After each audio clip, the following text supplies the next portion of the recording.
tired of offending people who don't believe in Jesus. Oh, what will I think? Who cares? Let's tell them the truth. Don't give me, they're just living their truth. Let God be truth and every man a liar. In other words, if it doesn't come from this book, it's not true. Pagan news outlets rejoice over the future demise of American Christianity. Does America's changing spiritual landscape spell bad news for the church? We discuss.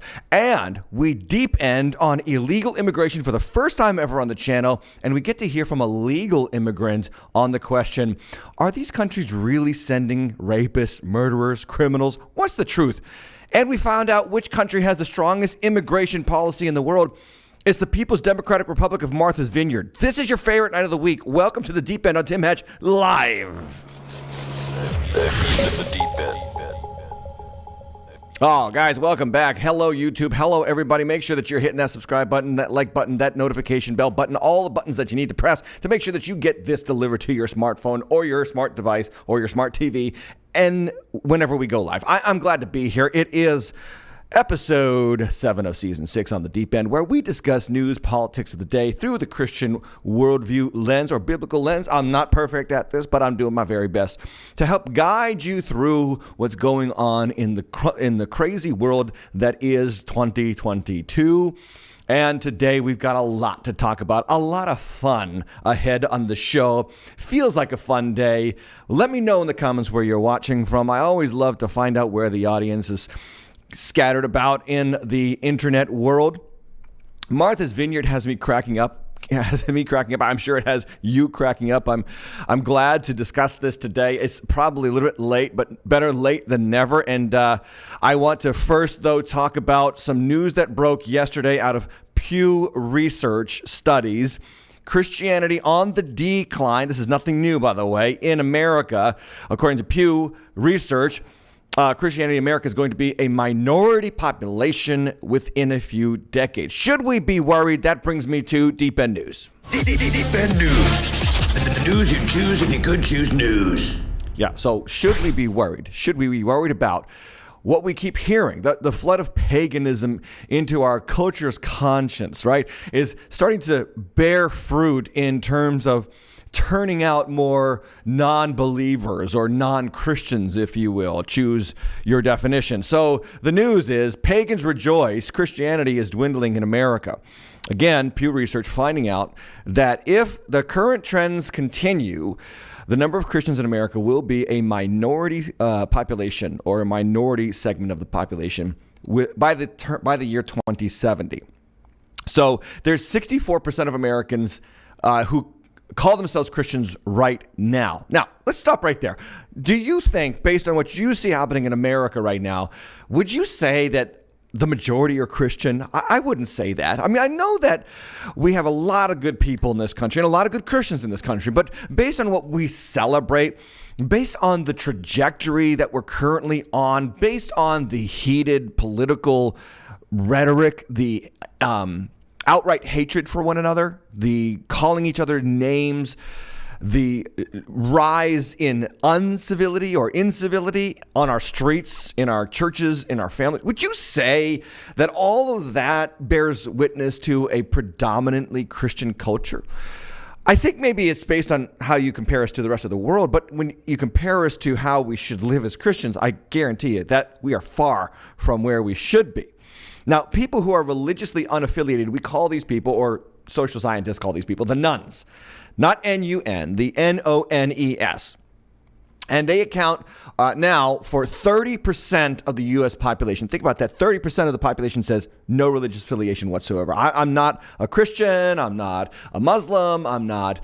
And there's a lot of, actually, if you go down deeper into the studies of these spiritual nuns, you find out that most of them pray, most of them believe in a God or a higher power of some sort, most of them would attend church, most of them share a lot of religious practices, even though they don't adhere to a religious establishment. And that's something that you always hear, right? You always hear people say, well, I distrust organized religion. I'm not into organized religion. And I get that. I understand that. A lot of people have been hurt by the church. A lot of people have been hurt by Christians. A lot of people have been scared off by the scandals with regards to priests and pedophiles in the priesthood and in the pastoral ministry of the Protestant faith. And so there are a lot of reasons that are really the outflow of bad Christianity that causes people to walk away from Christianity. And in those senses, I understand where they're coming from.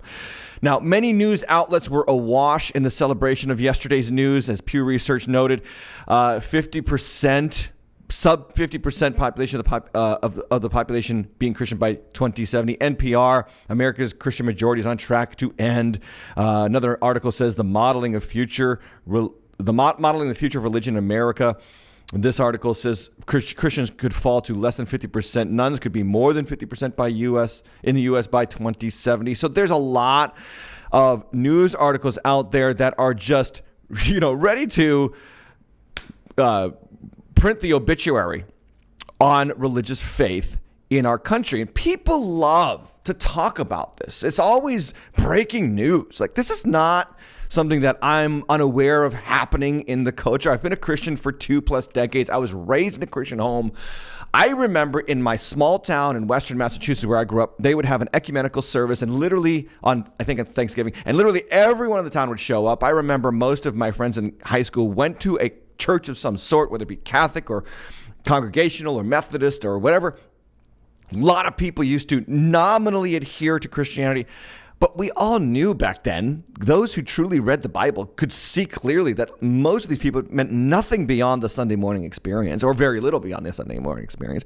And so news outlets, they love to talk about the dwindling numbers of Christianity. They love to talk about and celebrate almost the dwindling of Christian faith. Like it's not something that Jesus said would happen to us as his return gets closer. He said that the love of most would grow cold. That's Matthew chapter 24, verse 11. The closer we get to Christ's return, the fewer Christians we should actually see in the world. So I do think we can celebrate in the sense that this is God's word coming true once again, and God prepared us, Jesus prepared us for this news thousands of years ago.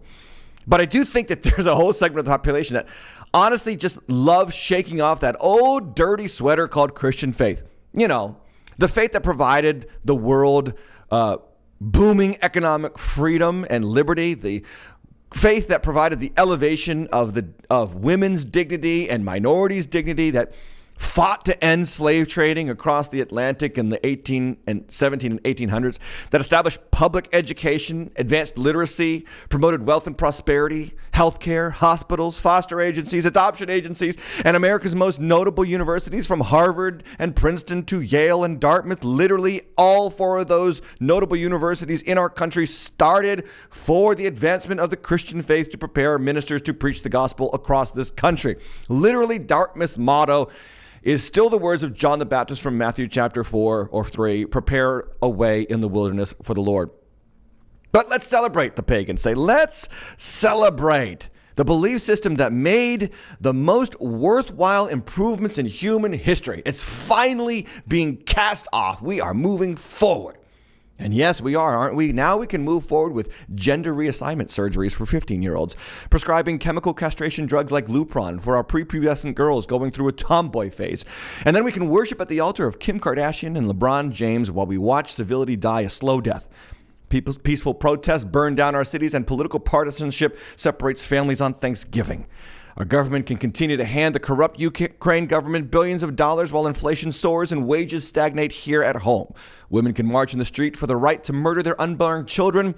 And those who are lucky enough to have not had their brains sucked out by an abortionist vacuum can possibly be born to a two-dad family who paid for a surrogate to unceremoniously deliver them a designer baby of their choice. Yes, now that child gets to grow up with no biological mother to nurture it, no biological father to discipline it, and no Christianity to shape its moral foundations so that it can grow up absolutely confused about who it is. Good riddance, Christianity. The best is yet to come. This is the kind of dialogue that is utterly detached, of course, from historical reality. And men's hearts are so hard, they won't realize what we've lost until it's too late. No, they're going to celebrate it. Like this piece from the Fresno Bee. This is out in, first this piece from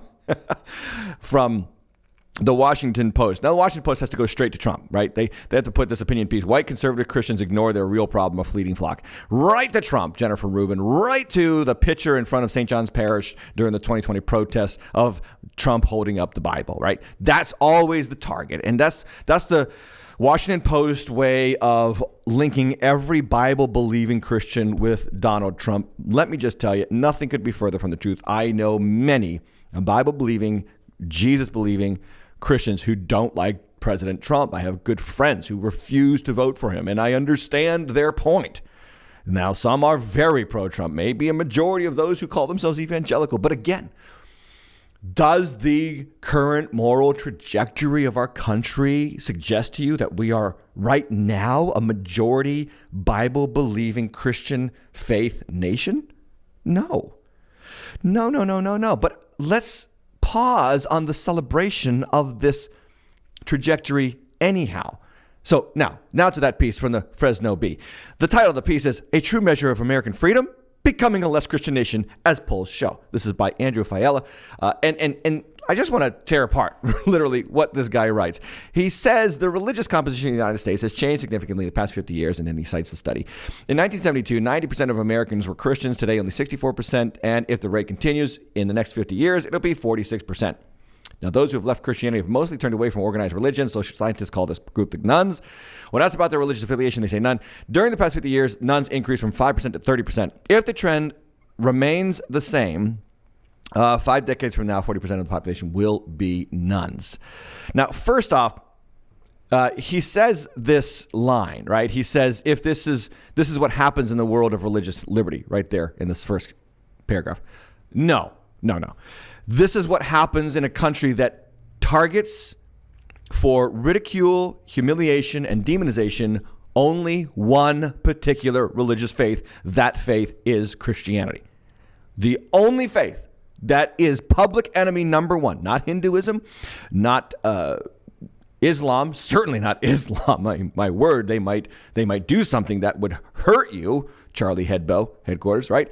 So the only religion that has been given cultural leniency, allowance, if you will, to be mocked, demonized, scorned, hated, vilified, presented in pop culture as out of date, wrong side of history, horribly bigoted and racist and homophobic, is the Christian religion. So this is not what happens, my friend, in a world of religious liberty. This is what happens when a culture demonizes the very thing, the very foundation that gave it liberty in the first place. Okay? The article goes on. There are also non-Christian religious affiliations, Jews, Muslims. Says that's at 6% right now. If the trend continues, it'll be 13% in 50 years. Still a vast minority of the population. The result will likely be a country in which Christianity is no longer the dominant religion. Some may view this as a tragedy, especially those who maintain that America ought to be a Christian nation. By the way, I'm not one of those people. I said on the deep dive last week, we are not and never were a Christian nation. There's no such thing as a Christian nation. There's just Christians in a nation. And I believe and I hope for more Christians in our nation. And we all should hope for that, because I believe Christians who believe the Bible can do a lot of good, as they have done in human history. And we need that again today. But anyway, he says this. Proponents of secular social political systems will suggest that this is just the way liberty works. If people are given the freedom to choose their own path through life, then we ought to see a profusion of lifestyles, affiliations, and identities. Oh, yes, we do. We sure do see a profusion of lifestyles, affiliations, and identities. We see more confusion amongst our young. We see the incredible explosive growth of queer identities, transgender identities, young people growing up more suicidal than ever before in our history. This is what we should celebrate, the lack of seeing them for who they really are, made in the image of God with dignity and inherent worth from their Father in heaven, who need a Savior rather than medication. Like this is something we should celebrate, seeing them as just the descendants of apes and monkeys. This is what we should celebrate, seeing them as just biological cosmic accidents who are loaded up with depression and anxiety, and so pop pills and get your breast cut off because you might go through a bad phase in life. This is something we should celebrate? No, not at all. But again, divorced from historical fact. The article goes on. The Pew Research Center does not offer an explanation as to why all this change began to occur after the 1970s. But such an explanation might include the fact that liberal interpretations of the First Amendment in the middle of the 20th century fanned the flames of liberty. That's not actually true, again. But he does say school prayer was prohibited along with devotional Bible readings in the 1960s. The civil rights movement changed immigration laws, opened doors and eyes, a bigger, freer world emerged. This does not mean that American secularism is opposed to religion, as some religious folks claim. The First Amendment framework is not anti-religious. It protects the free expression of religion while preventing the state from creating an establishment of religion. This framework is good for religious people because it allows them to pursue their own faith in their own way. This is the celebration, right? This is the celebration of our world. Less Christianity, more paganism, more non-belief, and we're going to progress. We're going to progress from this. We're going to do better for this. I submit to you, we are going to do worse. And here's the bottom line argument I want to make. If the crazy we are seeing happening with Christianity right now is because it's at 64% of the population, what's the crazy we can expect when Christianity is 34% of the population? Like, think about how nutso the world is right now. And if Christianity even has less of an impact on the world, all hell's about to break loose. Like, for instance, Oxford University is hosting the former Cash Me Outside girl, Bad Babby. She has been invited to speak at the University of Oxford. The University of Oxford. Okay. The university that was, again, founded on Christian faith and principles has hosted people such as Sir Elton John and Albert Einstein and so many others. Babby, born Danielle Bergoli, has reportedly been asked to speak there in the debating society known as the Oxford Union, TMZ reported. Now, this is also a school where former President Ronald Reagan, Richard Nixon, Jimmy Carter, Bill Clinton have spoken to this group, not to mention Queen Elizabeth II, may she rest in peace, Dalai Lama, Mother Teresa, Malcolm X. This is now who they're asking to speak. A 7th grade dropout. And she started a program to get kids to avoid college altogether and go to trade schools. So I don't know how that, jives with Oxford University inviting her to speak on stage. Gone are the days, though, when the heralded universities of our culture would invest in things like, astronomy and biology and civics and government and Western civilization. These used to be the hallmarks of university education. Now it's the OnlyFans star, because I believe she has an OnlyFans. Yeah, she's an OnlyFans star as well. It's how you get this story out of Canada, Ontario, Canada. College cancels Christian group's Wilberforce Academy over its beliefs on marriage. So, porn stars in, Christians who believe men and women should get married and stay married for life and raise children out. Like, that's the trajectory of Western civilization. This is from Fitzwilliam College in Cambridge, England. A college at Cambridge University has canceled an event for young Christian professionals, saying that the values of the organizers do not support same-sex marriage and are not compatible with the values of the college. The group lawyers told a high court this week the one-week conference is for university students and young professionals to help them apply their Christian faith in the current culture and more specifically within their chosen vocations, including law, politics, education, media, arts, and business. So yeah, we don't want pesky Christians sitting there and learning about politics and law. They might actually enact laws that lead to human flourishing. But this is what's happened. This is the trajectory of college campuses. And I said Ontario, Canada. This is not. This is actually in England. Again, commensurate with what's happening in Oxford. So again, porn star in, Christian faith out. This is exactly what God said in Romans chapter 1, verse 24. This is exactly what he said. Verse 24, God gave them up to the lust of their flesh, to the hearts of impurity, to the dishonoring of their bodies among themselves, because they exchanged the truth of God for a lie and worship and serve the Creator. So God gives cultures over to their pornography addictions, or their lustful addictions, or their sexual proclivities. And this is sometimes, again, as the Bible unpacks for us in Romans 1, how the wrath of God operates. The wrath of God is not God throwing us into a burning fire where the devil pokes us with a pitchfork for all eternity. The wrath of God is sometimes just getting what we want. Literally, that's what it is. It's getting what we want. We want sexual craziness. We're going to get it. And part of the reason why we have fewer Christians is because, listen to this, we have fewer dads who follow Christ. We have a fatherless pandemic right now. It is astronomical, the rising numbers of fatherless children or broken home families. And the reason for fatherlessness, I believe, is the proliferation of pornography. Pornography offers men work-free sex, work-free pleasure.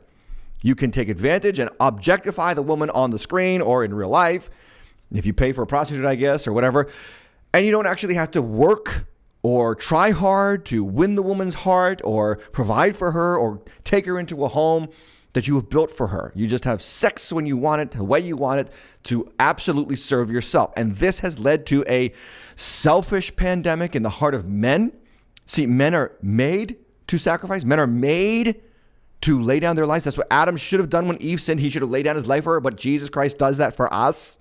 Right? This is why Paul says in Ephesians 5, husbands, love your wives as Christ loved the church. In other words, lay down your life for your wife. Men are meant to give sacrifice for something bigger than themselves. This is why guys will work their bodies to death for the sake of being a sports star, or they'll study like crazy to climb the intellectual ladders of society, or they'll get up early to go fishing and catch the 36-inch bass or whatever it is. Men are willing to sacrifice for things that are bigger than themselves. And pornography and sexualization of a culture, which absolutely devastates the mentality of a young man and gives him instant pleasure for no sacrifice. And then when he considers marriage and children, he just keeps putting it off and putting it off and putting it off and putting it off, because that entails work and sacrifice, and they're not sure they want it when they can get instant pleasure for low cost now. So again, exactly what happened in Romans chapter 1 is happening now. God handing us over to the lusts of our flesh. And if we don't wake up, something terrible, more terrible, is going to happen to our culture. And that's why I do this show. That's why I do this content, because we've got to know the truth. And the absolute truth is you cannot have a civil society without civil agreement on what's right, what's proper, and what's valuable. Look, the people of Israel tried this in the book of Judges. It says that they did everything as they saw right in their own eyes. And the book of Judges ends with a terrible moment where a guy cuts up his concubine and sends her body parts to the 12 tribes of Israel. And then the whole nation devolves morally and communally into a civil war, and they end up destroying each other. And that might be where the cultural West is headed. You can't have diversity of theology like the progressives want us to have. You just can't. Ladies and gentlemen, in Muslim countries, they execute gays. They throw them off buildings. They execute women who commit adultery. Do we want that diversity? Are we going to celebrate that? In some Hindu countries, they kill you or leave you to die if you're an injured woman. Do we want that do we want to embrace that and oh good, cast off Christianity. Let's embrace that. We've tried the you do you bit spiritually. It does not work. History bears witness to what I am telling you right now. This past weekend, we're also seeing cracks in the dam in the West. Andy No on Twitter reporting that in England, mass brawling and disorder broke out in Leicester, England over the weekend between groups of Muslims and Hindus. Police struggled to respond, and religious leaders are being used to plead for calm. This is just the beginning. The next video shows that rioting later that night continued. And then even later in that night, a Hindu temple was targeted for attack by Muslims. My friends, wake up to how the rest of the world has operated for much of human history.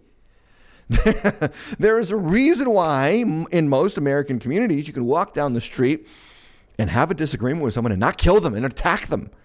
We don't have a record of Methodists beating down Baptists physically in this country in the last century. Maybe way back in the 1700s that might have been the case, but it does not happen now. Because when Christianity flourishes in a culture, the culture becomes far more peaceful and tolerant. So let us beware of celebrating the demise of American Christianity, because we will pay the price. Now, on the good side, I want to tell you, and this is a fact, that God has always had a people reserved for himself. That happens in 1 Kings chapter 19 when Elijah feels all alone. God says, I have reserved 7,000 for myself. That happens in Jeremiah 23. Jeremiah, the weeping prophet who always felt like he was alone. God says, I will gather the remnant of my flock out of the countries where I've driven them. And then in Romans chapter 11, we talked about this last year on the deep dive, that there is a present time remnant of God's people saved by grace out of the Jewish people. So even when we think that the worst is yet to come, understand that God always has someone who loves him and will serve him and will follow him because he's the one who saves us. We don't get saved ourselves. And if he saves us, he sustains us and he keeps us. So how should we respond? And this is where I want to leave this bit. First, we should say a hearty farewell to the takers and users of the Christian faith. Goodbye. Seriously, a lot of the people walking out the doors of Christianity right now were never really Christians. They were just takers. They loved the benefits of the Christian church and the faith, but now that it might cost them to believe in Christ, they're out the door. And I want to say as a pastor, goodbye. Secondly, there is always an opportunity for us to weep for the lost and pray and call out to God and hope that this trend will turn around, right? This is not, God does not want this to happen. 2 Peter 3:9 says he doesn't want any to perish. 1 Timothy 2:4 says he desires all people to be saved. So let's weep and pray and work for the lost. Like, let's pray. That's number 3. Preach, reach as fiercely as possible. People need Christ. You know, when they come up empty, following the idols of our culture, let us, the church, be ready to welcome them with open arms as the Father welcomed home the prodigal son and threw him a party because he knew that life outside of the house would be horrible for the boy. And so it is true for many in our culture today. And fourthly and finally, can I challenge you here? If you're a Christian, give and serve to make this happen. Give and serve to see people come to Christ.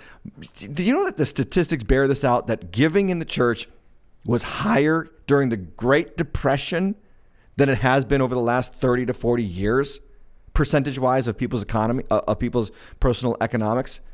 People were giving more to their local church in the Great Depression than right now.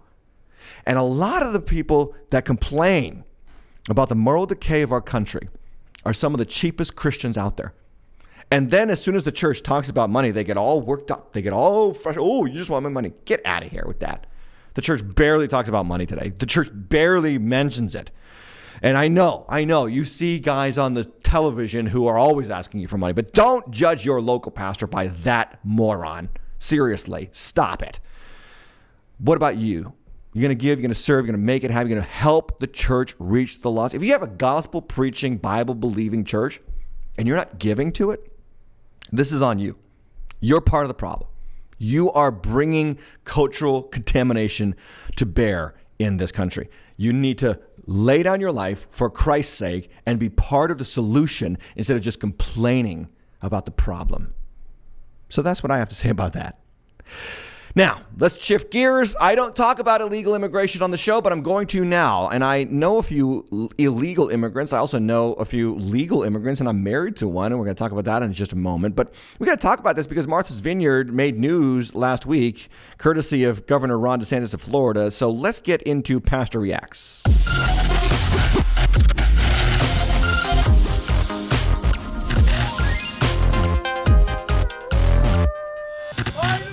Yeah, we have an illegal immigration problem in our country. A whopping 4.9 illegal immigrants have crossed our border since Biden took office. The 47 million foreign-born residents is the highest in the country's history. That's as of April 2022. It's even higher now. The foreign-born population is growing at 132,000 a month since Biden took office. Under Trump, it was 42,000 a month. And then illegal immigrants committed 1,178 assault and domestic violence crimes in 2021, which represents a 400% increase from the 208 in 2020. Then lastly, there's been a 1,900% increase in homicide by illegal immigrants from 2021. Now, some of you are going to say, uh-oh, here comes the Trump doctrine of they're sending the rapists and the murderers, the criminals, and they're not. And then some of them are escaping political oppression, and there's some of them are escaping political hardship. And okay, that's your assumption. Don't make assumptions based on political ideology. let's look at the facts. Let's look at these facts, first of all. When you think about foreign-born residents, you say, is that a problem, foreign-born residents? If they're illegal, if they haven't gone through the process and the great cost of getting here legally, that is a problem because they don't care. They come to take. They come to take away. Not all of them, but many of them. They come to take the benefits of the society without making any sacrifice to be part of the society. And I understand that many of the illegal immigrants pay taxes in several ways, but many of them avoid taxes in several ways. And you can see the crime statistics that have risen over the last couple of years. This is a problem. This is a serious problem. And credit to Ron DeSantis for exposing something in our country that I never knew was true. But here's the reality. Are you ready? Here's the reality that Ron DeSantis just exposed. Martha's Vineyard has the strongest immigration policy in the world. It really does. You've heard this right now. Florida Governor Ron DeSantis flew 50 migrants from Venezuela who would come into Florida to Martha's Vineyard for an unannounced drop-off to deal with the rapid influx of illegal immigrants in Florida. Now, some on the other side of the political aisle are calling for a Department of Justice investigation. They're saying this is human trafficking. There needs to be something done about this, and shame on Ron DeSantis using these people, these 50 migrants, as political pawns.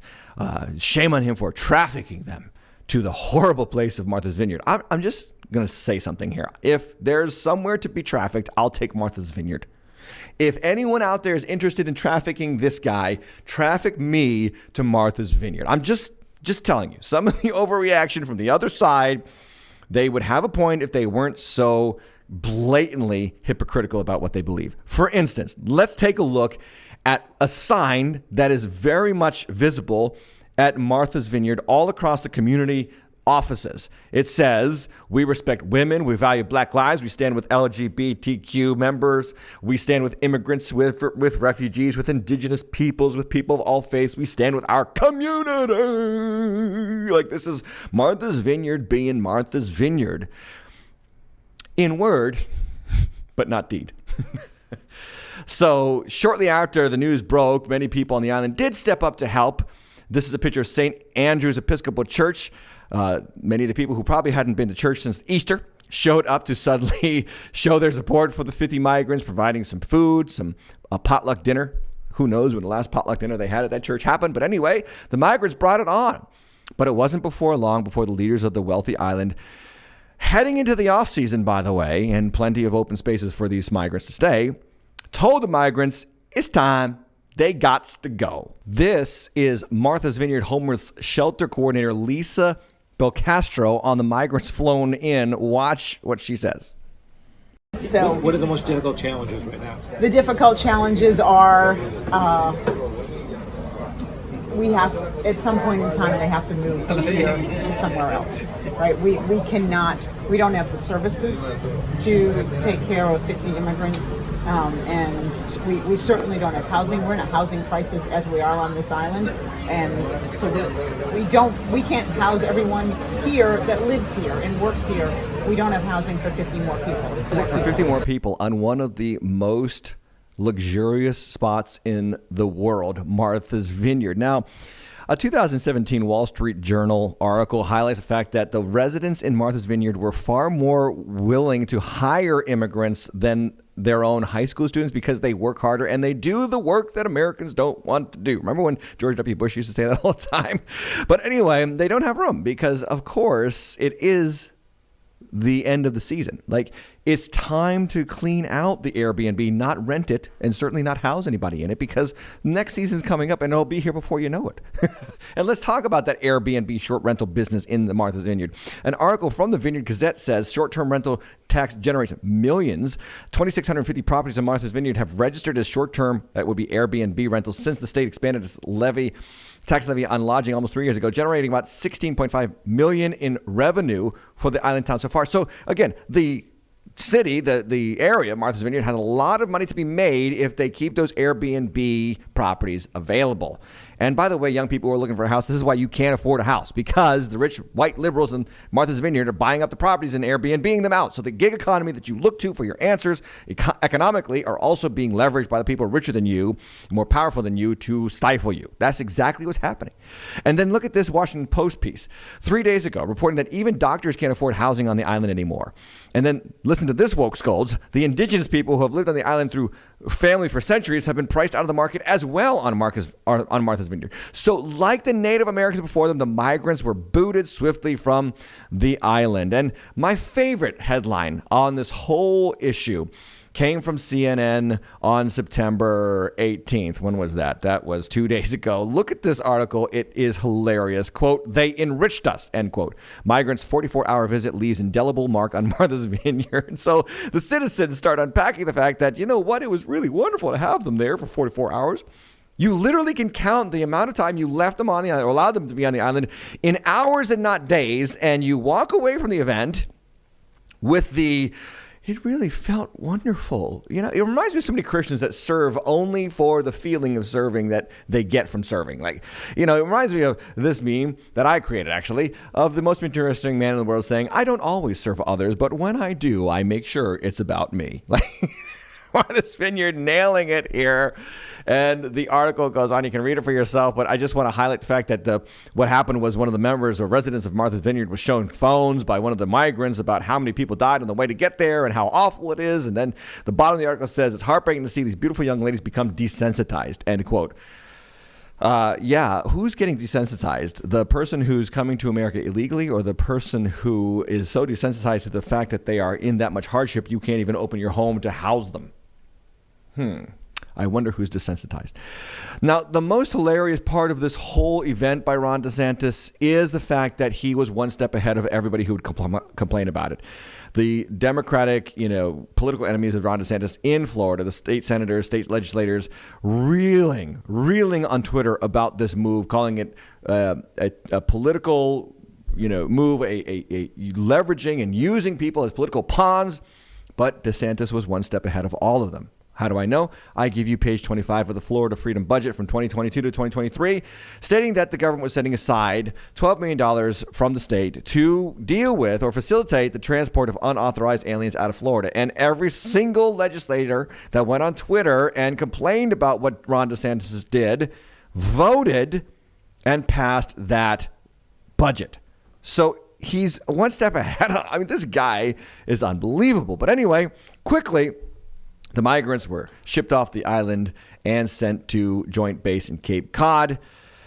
And people say, and people wonder, what is all this? This is craziness. And some people don't like this. But really what it shows, what this halt did, it exposed the fact that America is very divided. And we're divided because we don't care about each other's predicament. We don't care about each other. We have an elite class, I call them the capital of the Hunger Games people, that can live on the island of Martha's Vineyard and escape the realities, the harsh realities of the rest of the country, particularly the border states and border towns that are dealing with this problem. Consider the two worlds of Martha's Vineyard, who couldn't handle 50 migrants, and border towns in Texas. I give you two tweets, one from the Boston Globe. Emergency officials from Martha's Vineyard in the state will meet Thursday morning to map out the next steps for the estimated 50 migrants. So 50 migrants call for a state emergency, and Governor Charlie Baker calling the National Guard into action over 50 migrants.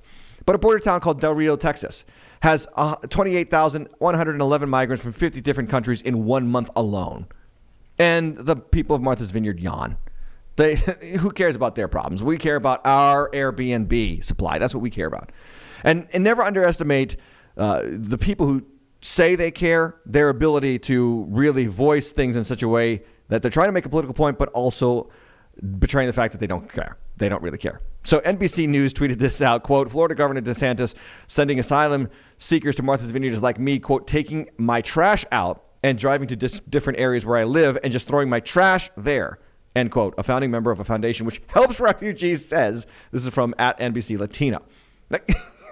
Sometimes they say the quiet part out loud. Taking the trash out. Not a good look. Founding member of a foundation which helps refugees. Not a good look at all.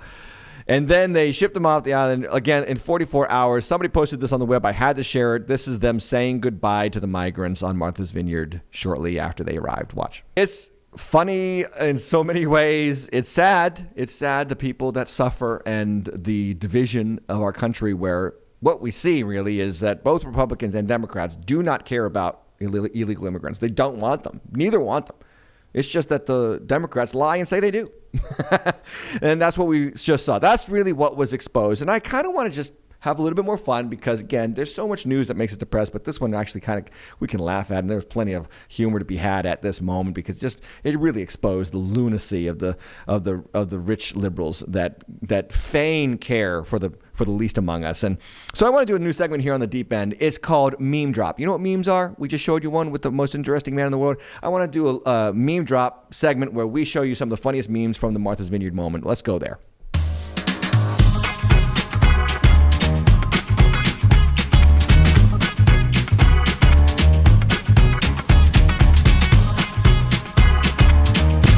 This is what we're going to do. We're going to cue some music, and we're going to do some corny memes. So here we go. The first one. It's not delivery, it's DeSantis. The DiGiorno pizza logo there. Or how about this one? DeSantis Airlines, bring the border to you. I like this one. DeSantis with the chef sprinkle over the forearm of the Spanish country flags over the blue state of Massachusetts.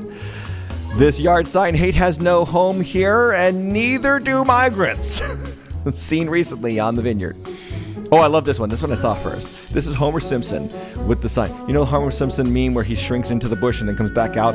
And so he shrinks in with the yard sign. In this house we believe Black Lives Matter, no human is illegal, science is real, love is love. Shrinking back in with that sign, coming out with a no trespassing sign on Martha's Vineyard. Or Forrest Gump. And just like that, Martha's Vineyard has a housing crisis. President Obama, we just don't have the space. Prominent Martha's Vineyard resident explains the challenges facing the island community. Now, Ken, that's not real, ladies and gentlemen. I shared that on Twitter. Someone was like, that's not real. Of course it's not real. It's called humor. This is also not real. Just fair warning. Like the Obamas with their guns out, like the couple in Missouri who had to defend their home against the peaceful protesters in the summer of 2020. Meanwhile, at Martha's Vineyard. Or John Candy at the gates. Sorry, folks. Martha's Vineyard just closed. The rich white liberals out front should have told you. Anybody from vacation? Or this meme was sent to me by a friend. We go now to Martha's Vineyard live, where they're amazingly putting up a border wall. Oh, I really love this next one. Watch this next one. Democrats have sprung into action and built an outdoor living center complete with beds and healthcare services for the 50 migrants at Martha's Vineyard. Just joking, that's the tent Barack Obama set up for his birthday party during the height of COVID. And that is a sincerely funny meme. It's so funny, we gotta go funny. Yeah. So there's that one. And then this is, who is this? Jim from The Office. Looking through the shades. Me watching Martha's Vineyard get all enriched by diversity. Love that one. This is a recent meme picture. Then Pepe said, Chardonnay, por favor. This one was early on. Illegal immigrants after 1 month on Martha's Vineyard. They had the Vineyard Vines tat there. That's wonderful. Oh, Jeff Probst from the show Survivor. Last night on a historic episode of Survivor, 50 people were voted off Martha's Vineyard. And finally, a Civil War image of Barack Obama in Civil War army uniform. My dearest Michelle, is day 2 of the siege on Martha's Vineyard. Invaders have me weary and stricken with defeat. I hope to secure provisions for the day and write you on the morrow. I fear the end is near. Signed, Barack. So anyway, having some fun with the Martha's Vineyard moment, and I think that's important to do sometimes. But enough about my ideas concerning illegal immigration. We hear a lot of debate about whether or not we should embrace all these people. Isn't that the Jesus-loving thing to do? Or are they really criminals coming over? That was what they excoriated Trump over saying, right? Is this bad? And who are we, who am I, white, cisgender, heterosexual Christian pastor, to say anything about this anyway? I'm an oppressor. You shouldn't listen to me. So good news. I have a staff member on the Tim Hatch Live team who is legally immigrated to this country. Her name is Sharon. She is fantastic, and we're going to have her on the Deep End conversation right now.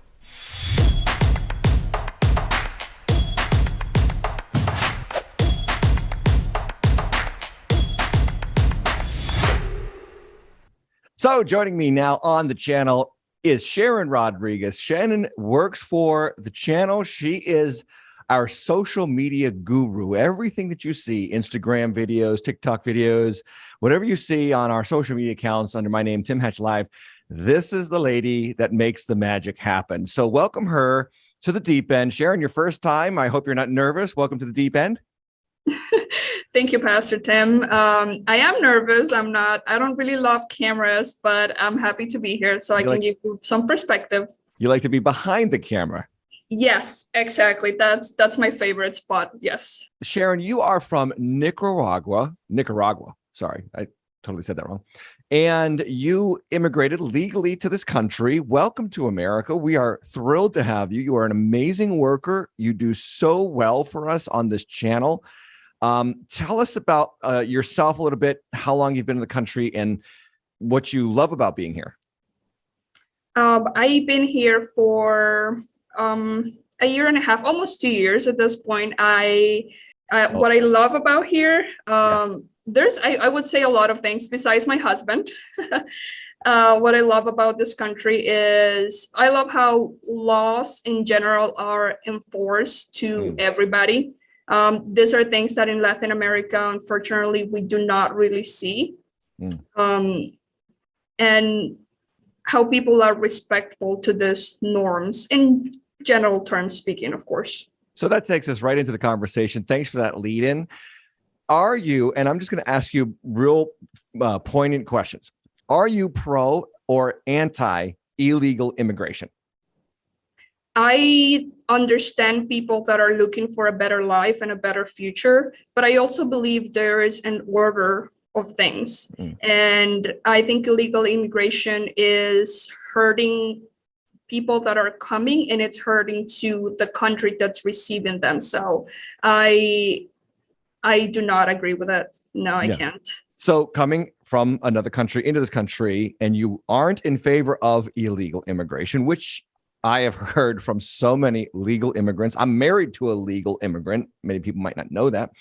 But why? Why are you not for? Because the assumption from us, you know, American-born people, a lot of us anyway, not me, but from a lot of us, is that, well, surely the people who came here legally or are now here, even though they might be here illegally, they're against, or I'm sorry, they're totally for this. So why are you not for illegal immigration? So a little bit about me. I grew up in a very dangerous neighborhood. I lived there for most of my life in Nicaragua. I had the enormous blessing of growing up in a Christian household, but to survive, you could say, in my neighborhood, you had to know all the criminals around it, and they needed to know you. Yeah. And because that's the way you could live there without being in risk. So I know for a fact that, and I will say most, because I've even gotten the list from my friends, all these criminals, people who are literally murderers that I personally know,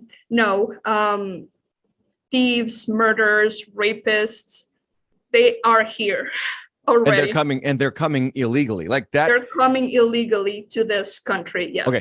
So the statement you just made, Donald Trump, former president, said in 2015 when he announced his run, it was his opening speech, his opening dialogue was that rapists and murderers were coming in illegally, and you know these countries weren't sending their best. And he was excoriated by the press and by a lot of liberals, of course, and by everybody who hated him, as being a racist, xenophobic, lying bigot.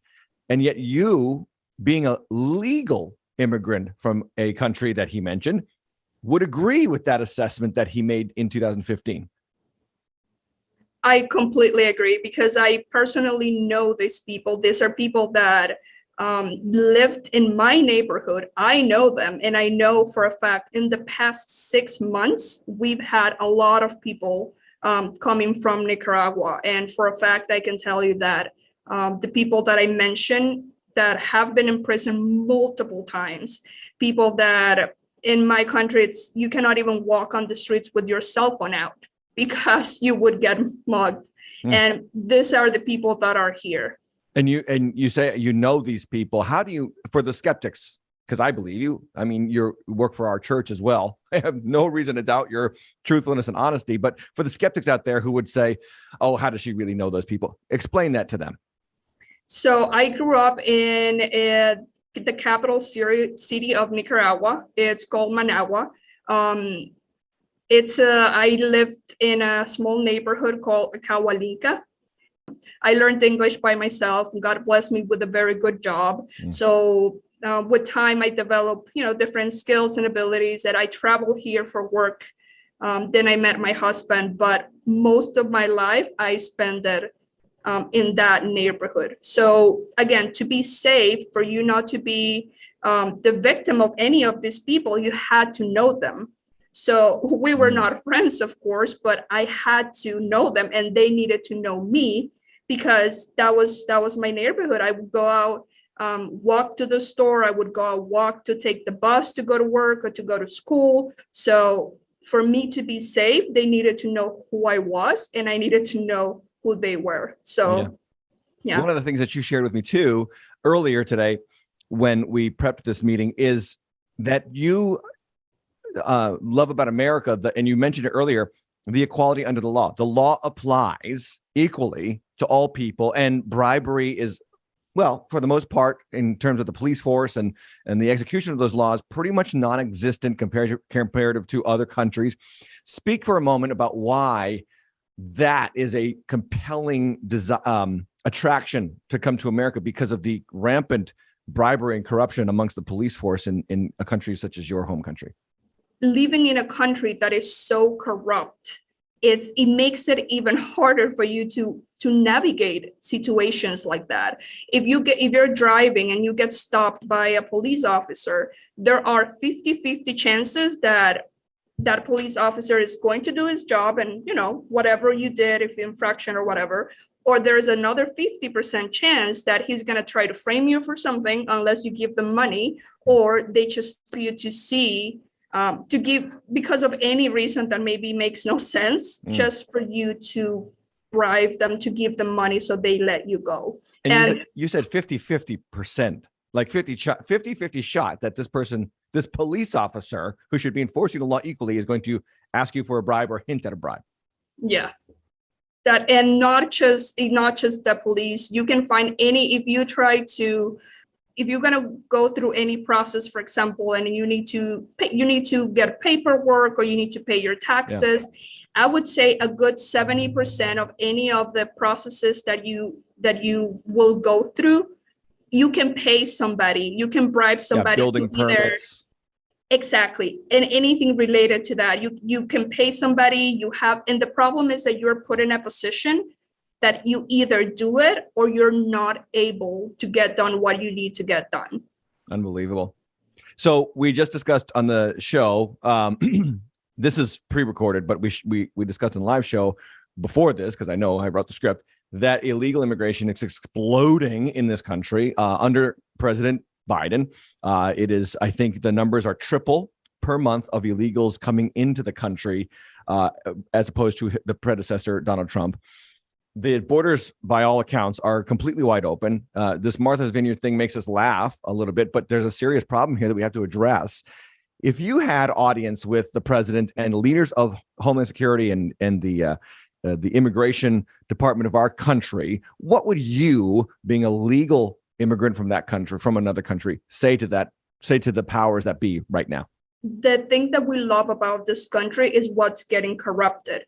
What I love about this country is that there is order, there is law enforced to everybody, but that's completely the opposite of what's going on right now. Yeah. The law is not being enforced, and everything is done just for the looks of it, meaning that you need to look compassionate. So you need to have good PR. So we're going to do this for the cameras, so people will not believe that we are bad. So everything that's being done for other peoples to see, but they don't realize that these things have longer repercussions on this country.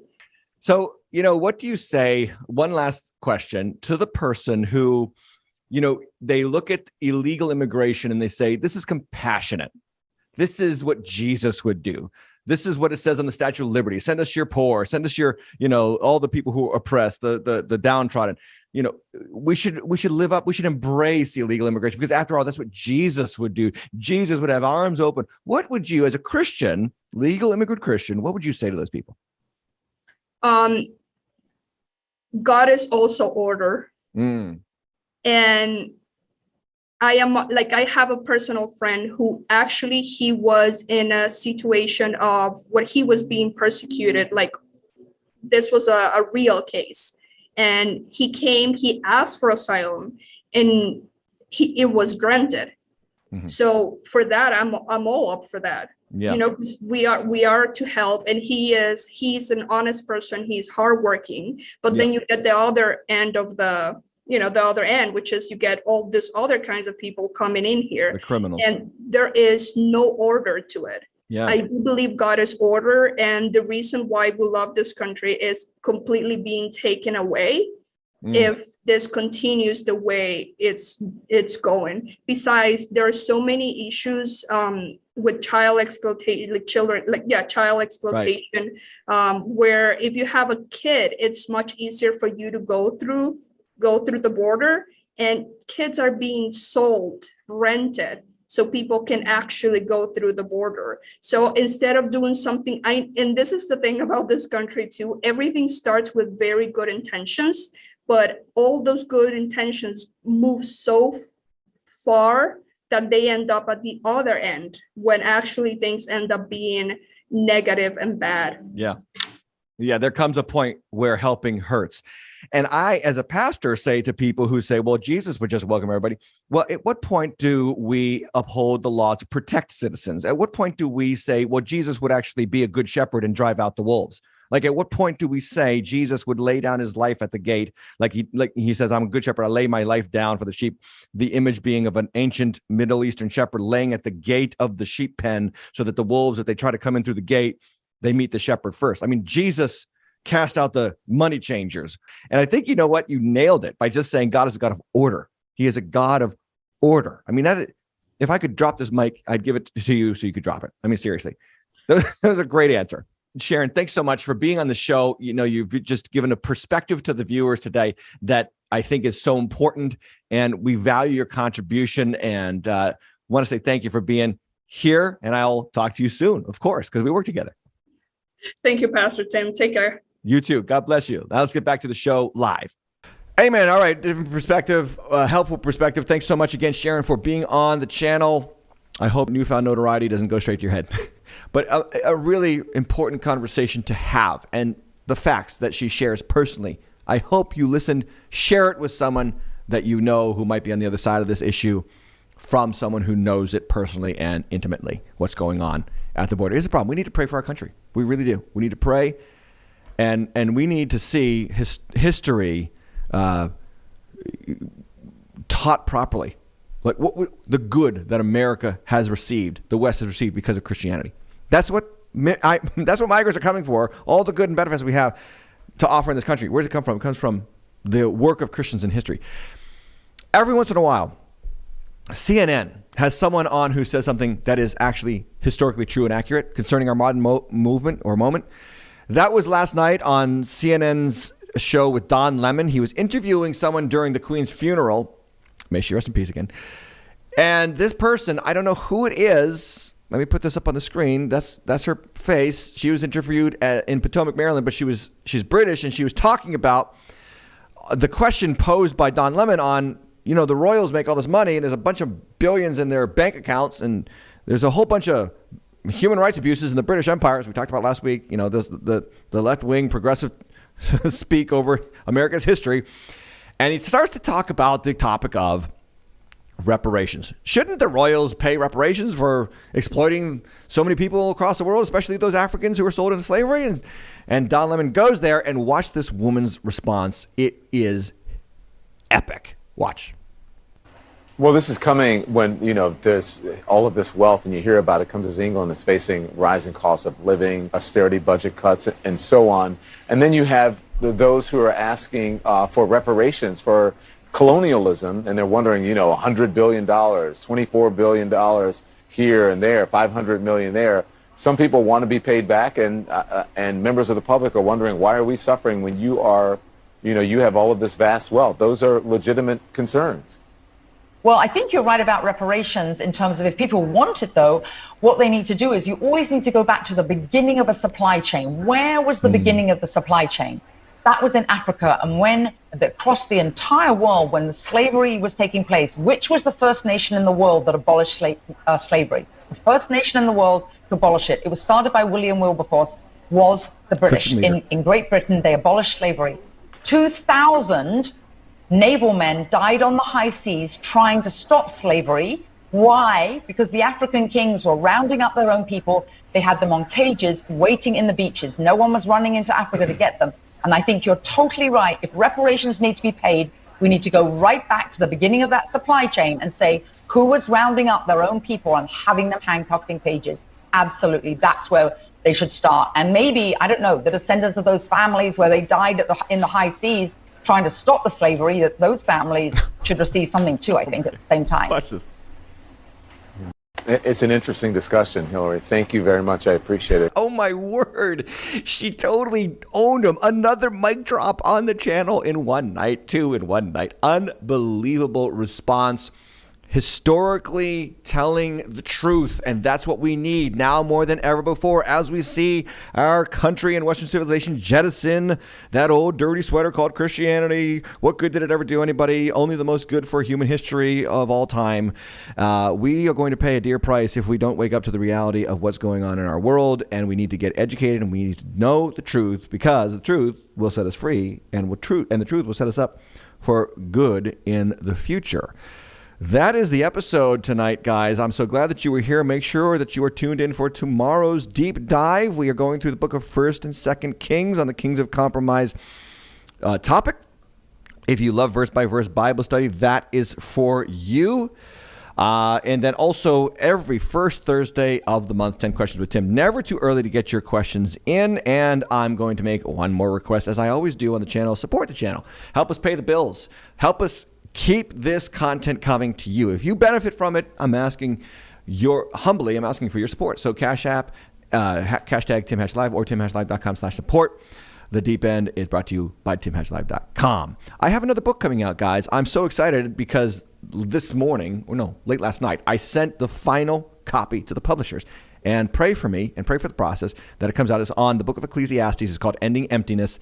I think it's a timely book on the heels of COVID and all the crazy emptiness that people feel right now. So looking forward to get that content to you. You can also buy my current book, Move, which is available for sale on Amazon.com right now. Guys, God bless you. Have a great night. Know your history. Again, I'll say it again so that we're not doomed to repeat it. Take care. See you tomorrow night.